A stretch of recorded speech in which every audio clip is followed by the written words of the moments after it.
So we are going to have talk about how mindfulness not only benefits students, but also teachers, because teachers are affected by stress as well. And if a teacher's brain is not working optimally because they are under such pressure, then they're not going to be able to respond to students as compassionately. So we always advocate that teachers start with mindfulness with themselves.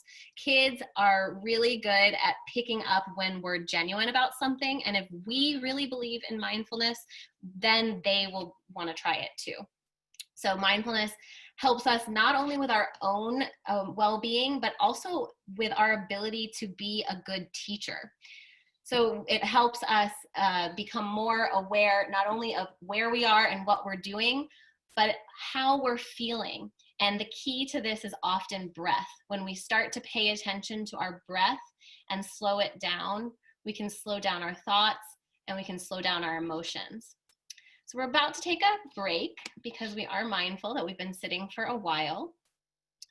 We really think it's important to integrate mindfulness not only in your own personal life, but throughout the curriculum, to incorporate professional development about mindfulness practices, and to think about our disciplinary policies from a mindful perspective, as well as how we're being leaders. So we're going to take a 5-minute break, and I'm going to put this video on that we have about 5 mindful habits that we talk about. And you can get up, do some stretching, grab a drink, take a bathroom break, and we'll meet you back here in 5 minutes. Hello, my name is Dana Asby, and I'm a coordinator at the New England Mental Health Technology Transfer Center. We're funded by the Substance Abuse and Mental Health Services Administration. Today, I'm here to bring you 5 mindful habits to increase happiness and connection. In times of uncertainty and stress, parents, educators, and other caregivers can come back to these 5 habits to bring yourself, your family, or your students a sense of peace. Weaving some of these activities into your daily routines will help your family or community use mindfulness to increase the bond of love and togetherness. Our first habit is to be present. That means resisting the urge to ruminate on the past or worry about the future, but instead be in the here and now. Adults can help children be more present by planning opportunities for quality time, blocks of time where everyone is able to engage in a shared activity that creates joy. Quality time could be playing board games or sports, creating art, or going on a walk together.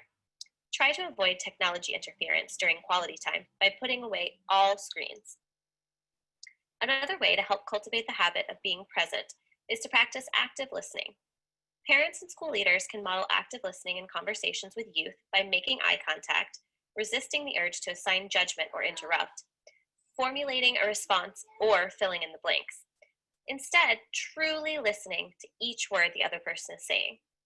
Doing this will enhance understanding and reduce miscommunication, which is the cause of most conflicts. Our next habit is to be calm. Calm is a state of mind free from worry or extreme emotion. Children look to adults to be their calm center in times of chaos and uncertainty.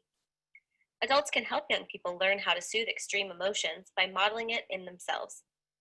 For in-the-moment stress, returning to our breath by inhaling deeply up for a count of 5, holding the breath for a count of 5, and then slowly exhaling down from a count of 5 can lower a racing heart rate or a high blood pressure, and then bring a sense of calm to the body.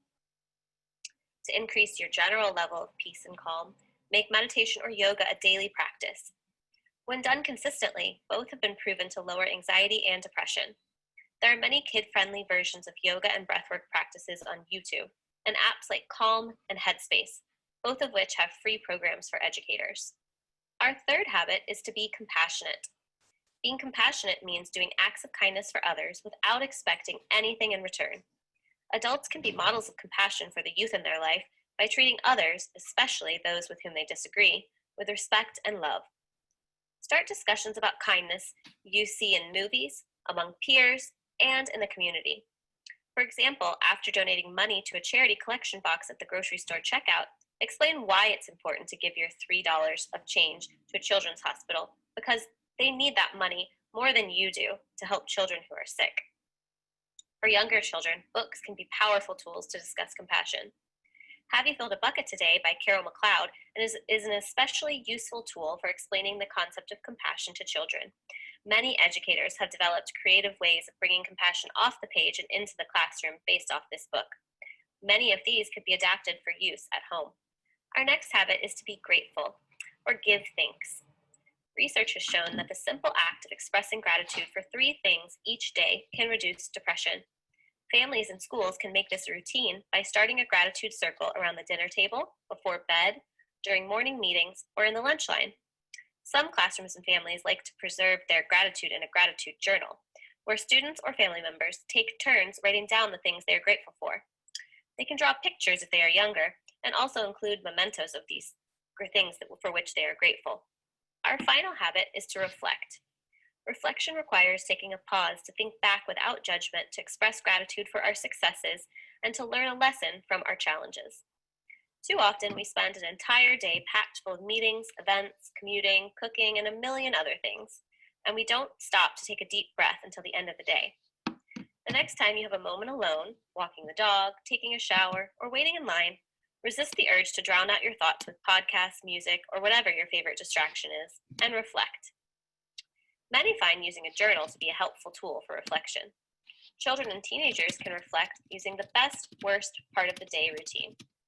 This is where everyone goes around sharing their favorite and least favorite things about the day, remembering to express gratitude and find the lessons in each situation. This routine can be easily combined with your gratitude routine. We hope that you enjoyed these mindful habits. Most families and schools find these to be successful if they truly take the time to start with one habit and add on another each time they've woven the last into their community. The most important thing of all is to remember to take time to take care. Thank you again for joining us. For more information about managing stress and coping skills, please visit the New England Mental Health Technology Transfer website for webinar. Hopefully everyone has come back from their break. Gonna turn it over to Chris. So I don't know about you, but I managed to get up, make myself a cup of tea, and also step outside and breathe some fresh air. And it felt good to stand. I know I've got my honey and my tea together, and just to have the fresh air. And that's one of the things I've learned to appreciate during this time of being sheltered in. Although for me, I'm really fortunate. I've mainly been doing telework for about the last 8 or 9 years. So I'm kind of used to it. My only difficulty now is I share my space with my husband. And you know how it is. So his office is in the kitchen. And that means that I don't always have full access to the microwave. But, that's minor. So back to our topic, mindful school communities. What we're going to do is we're going to have a breakout session activity, and you're going to go into one of 3 groups. You're going to practice the activity, and these come from a book that we produced this year on mindful school communities. That's the first part of the title. And that book shows you how to integrate mindfulness throughout the school day. It gives many examples that can be used at various school or grade levels. When you get into your room, can you show me the next slide, please? You're going to be in one of 3 rooms. One is practicing mindfulness meditation.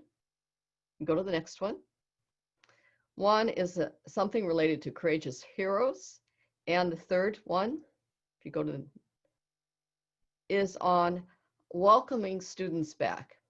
So in your group with a facilitator, you're going to either practice the activity and then reflect on how could you use it, or you're going to be talking about what you could do with this activity. Do you already have this planned, or can you adapt it? And do you have certain unique circumstances? Maybe you've got a school community with many students who've come from various countries. When I was teaching 7th grade, I worked at a school where there was like a mini United Nations. There were kids from about 90 different countries, speaking 50 different languages or dialects. And we had several ESL classrooms. And so what we had to do to welcome students was very, very different in that situation. When I was in India, it was the same thing. We had a boarding school. We had kids from all over the world. And it's like, what do you do to help kids feel at home when in fact they're miles away from things that they're familiar with? So I believe that welcoming is really, really critical. when you do these activities, we want you to think about what will happen if you are in schools physically, if you are in virtual environments, or if in fact you are in a hybrid environment, a mix. How would this work? And then how do you work together in a community to do this? So it's not only teachers, but you've got this tremendous support group to deal with these horrendous behaviors and horrendous situations we're dealing with. So with these tremendous supports, what do you do together?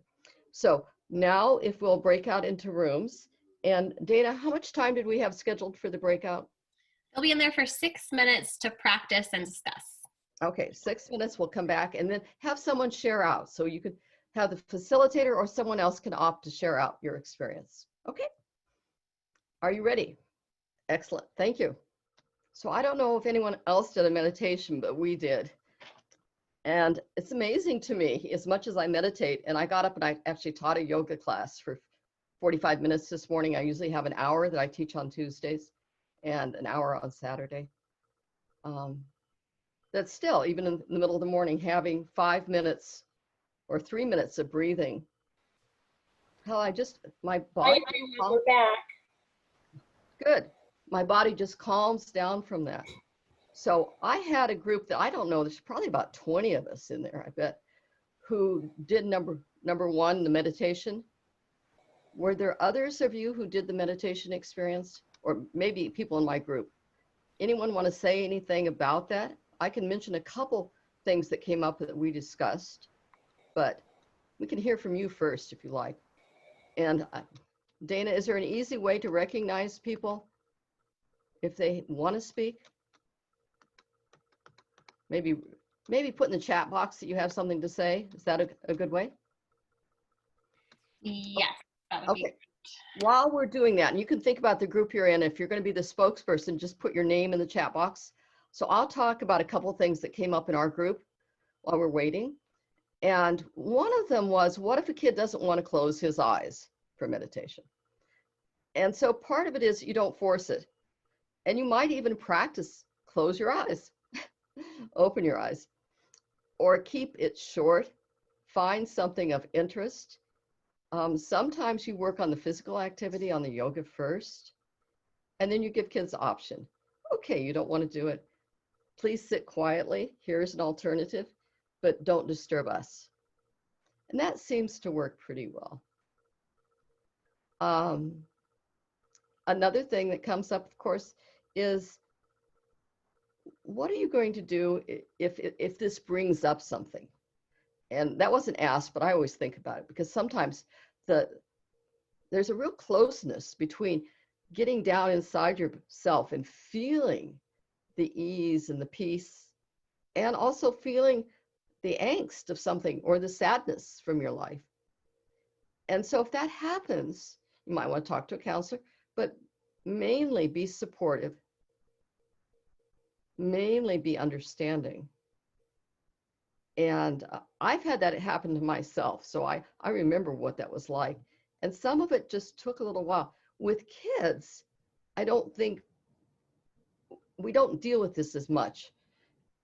With adults, we may have 40 years of baggage sometimes we're dealing with, or 20 years of baggage. So with kids, if you can keep it a visualization on what I do, someone you love surrounding you, which is what we did, I will always say, or a pet. And that usually helps because it gives the child something that's approachable and a friendly, happy memory to focus on. So let's just, anyway, this is like a 3-hour session by itself. Our book has some suggestions. There's suggestions online. And certainly that feeling of ease and peace is really important. And so that's one of the reasons that we say, look for things you think will work with your kids that are age appropriate. We have someone with a comment, okay? Hi, I don't know if that's me or not, but I loved how you used pets. I was also trying to think of other things that kids, especially teenagers, a lot of them come from dysfunctional families. They might feel at the time that their family doesn't love them. So I was thinking, like, for teenagers, friends seem to really be the biggest important thing to them in their lives at the time. So you could even add like not just family, pets, but also like friends that love you, you know, or that might be a way for them to. Yeah, that is really, really important. Thank you, Sandy. Okay. So the other two breakouts, one was on welcoming students back, and the other was on courageous heroes. So anything, let's do a brief, like 1 minute or 90-second report out on each of these. Our facilitators can do the report back too, if that's going to make it easier for us with time. I was in the thinking about your environment group, which, I mean, I wish that we'd had more time because there are just so many things to consider for people who are trying to do a hybrid model, or trying to create their classrooms to be welcoming, safe, inviting, while also having students at home, and trying to incorporate some of those sort of elements of the environment that are familiar to kids, welcoming and things like that, while still doing the hybrid or the virtual learning is very, very challenging. So I don't know if anybody in that group wants to say anything more about that. Okay, in that case, we can go on to the courageous heroes. Well, let me go on for a minute, okay? So welcoming students virtually, you can find out about their interests and make sure that you can have backgrounds. You can do some things that some of our principals have done. Remember the silly hat that one of them, or maybe that was Rachel Santa, actually, the special ed director. She had this silly outfit that she wore when she came online virtually to see the students. You can do things to add humor and joy to their lives so that you connect with them in a way that's just not academic. All those things will help to welcome students. Okay, next. We can skip our third group because we had a miscommunication. We also did the same one for welcoming back. I can give a really brief 30-second, but you just covered a lot of the things that we talked about. Another thing, because some of the teachers live in northern Maine, which is really cold, one teacher shared that she's going to read a book called The Little Book of Haig and The Little Book of Fika, about living in cold environments, and put up some warm lights to make it more of a warm environment. Jamie shared that Carrie Ricker, while they're not allowing parents inside the building like they usually do, they're feeling like they're losing that sense of community, but they're doing community making in different pieces. Teachers are making their own videos to share out with students and families to get to know each other. And in Zippel Elementary, they often have a cohort of new students to the school that they help transition. Because of the social distancing, they're going to break that into smaller cohorts to still keep that sense of welcoming and inviting to these new families and students. Good. And I would just say, again, with the mix of people we have here, if in fact you've got people from the community coming in and helping you, why not join forces? Maybe even virtually. So you team up, you do a little team teaching, you're together supporting students. And that helps the students then to become more comfortable with maybe that counselor who isn't with this student every day as well. Okay, let's go on.